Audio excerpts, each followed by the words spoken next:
Today we all have assembled to talk of tomorrow. Isn't it ironical? Yes, we are here to discuss the strategies for achieving greener tomorrow. But before I proceed, I would like to thank Toka El Manavi for paving the path and giving us plenty of ideas for sustainable future. We have only one planet Earth to live, and we should definitely take care of it. Life on planet Earth is possible due to natural resources. We are because of the natural environment. Ever since life has originated on Earth, we have been using and consuming these natural resources. Or shall we say that we have been abusing these natural resources? Let us try to analyze how we humans have been using our natural resources and how this has influenced our natural environment.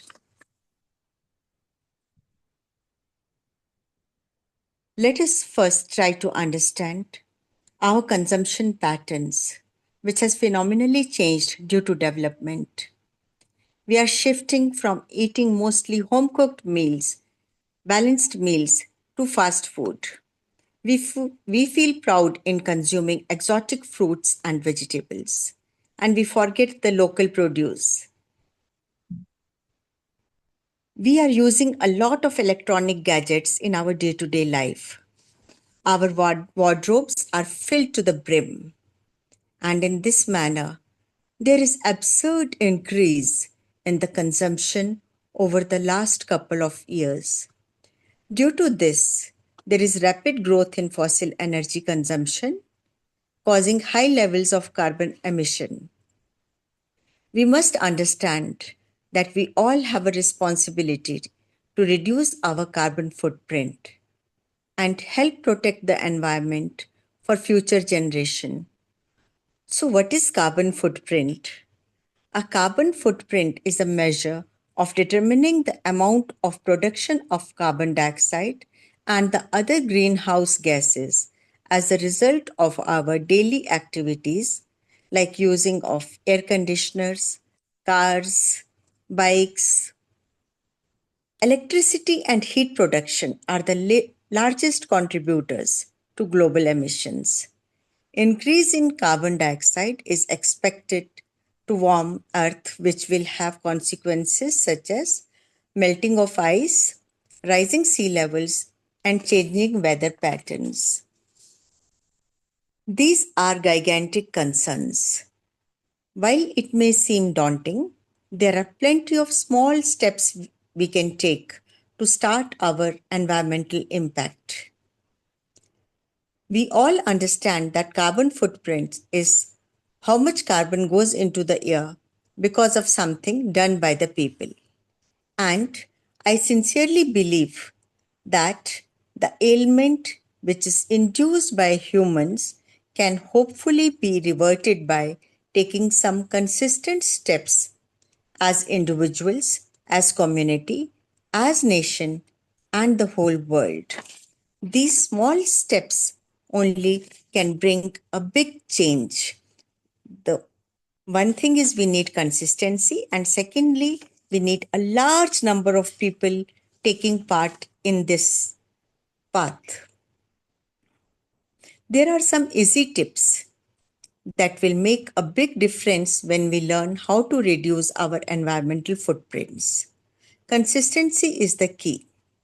We must adopt a bold, disciplined, and focused approach backed by a well thought out plan. Tough situations like this won't vanish on their own. You might need to change your mindset, habits, perspectives, and strategies. We are till we have the nature supporting us.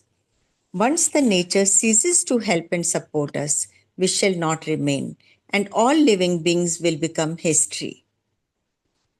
And I know that none of us wants to go to that stage, so we need to do something.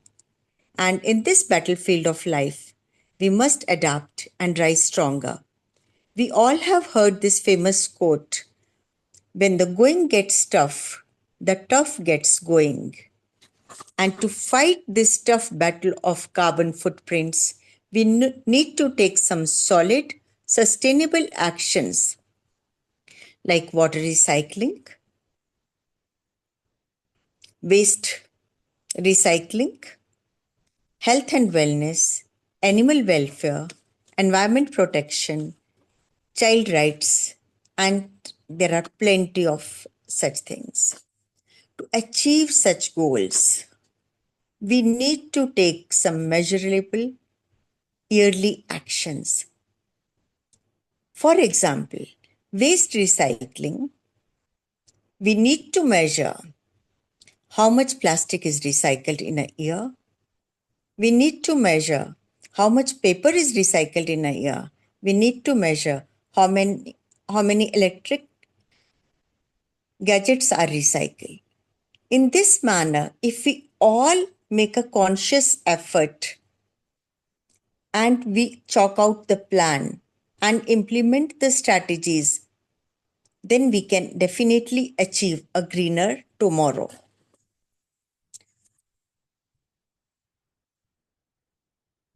In addition to this, to reduce the carbon footprints, we must embrace the 3 C's: conservation, community, and circular economy. We can collectively move towards a more sustainable and resilient future. The first C is conservation, that is, to focus on preserving natural resources and minimizing environmental impact through responsible consumption and practices. The second C is the community. The impact of the undaunting task can be achieved by collaboration and engagement with the local community to address sustainability challenges and ensure equitable benefits. And the third C is the circular economy. A circular economy is an economic model that aims to reduce waste and promote sustainability by keeping resources in use for as long as possible. It is also known as regenerative economy or zero waste economy. We can have a zero waste economy by reducing, reusing, recycling, regenerating, remanufacturing, refurbishing, and composting. When we say reduce, to reduce means to purchase the products with less packaging or try to buy products with biodegradable packaging material. By reduce, we mean to reduce our consumption also. To reduce the use of water, to reduce the use of electricity, to reduce the use of petrol, fuel, especially the non-renewable resources. When we talk about reuse, that is to use materials again for their original purpose or for other functions, like items like grocery bags, we can use instead of getting the new ones. When we talk about recycle, the recycle principle says take a used item and transform it in a different usable form. We can recycle plastic bottles, aluminum cans, glass bottles, leftover foods, electronics, paper, and there are endless things which we can do. When we talk about regeneration or restoring natural resources, we can do it by reforestation, sustainable agriculture practices, rainwater harvesting, reducing pollution, promoting renewable energy, and raising public awareness about conservation efforts. We can also remanufacture or make products new again. For example, after an old computer reaches the end of its service life, one can donate it to an organization that disassembles old computers for its parts and use it to remanufacture new computers.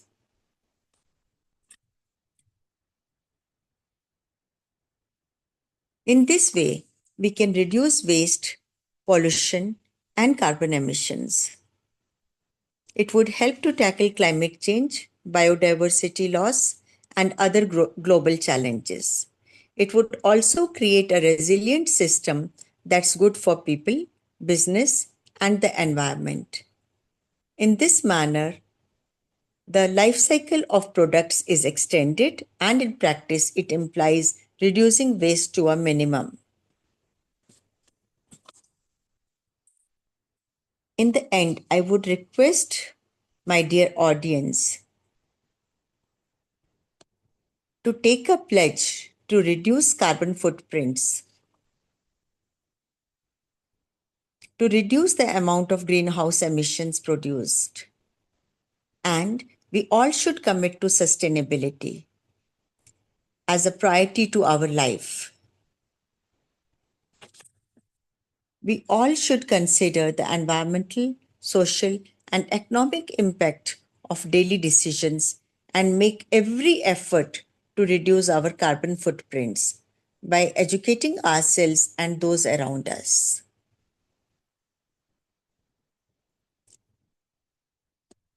I would like to wrap up by saying that we can reduce our carbon footprints by walking and cycling more, by sharing and reusing things, by choosing plant alternatives to meat sometimes, by buying local products when possible, by using both sides of the paper, by not wasting the food, by calculating our own carbon footprints, and telling family and friends how they can help in achieving greener tomorrow.